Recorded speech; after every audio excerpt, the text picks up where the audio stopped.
Hi, my name is Eugenio Marin. I'm the CEO of the U.S.-Mexico Foundation for Science. Hi, my name's Keith Patridge. I'm the President and CEO of McAllen Economic Development Corporation. My name is David Ortiz, and I am the director of the Texas Manufacturing Assistance Center. Basically, we gathered today in this event so we could launch our project called Manufacturing Reshoring.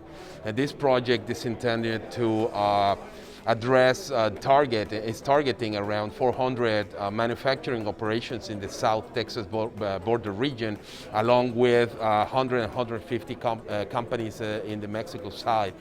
The goal of today's meeting was really to launch this program where we are starting to really put together a comprehensive plan to identify and develop the supply base in South Texas and northeastern Mexico. Our intention is to help these small manufacturers to really connect to those opportunities in an efficient way and to see where those value chains are really moving forward and moving through all the complications that they're facing today.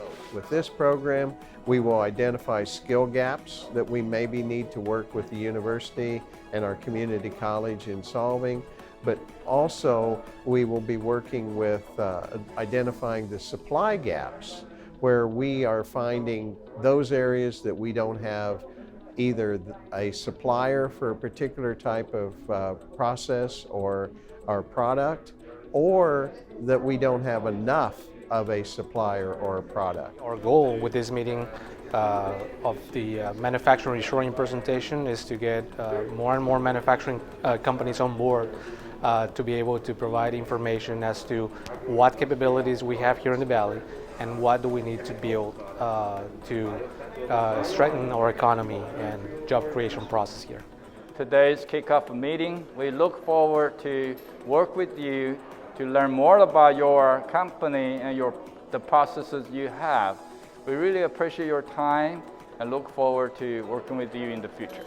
We hope to get great results of the project and thank you very much.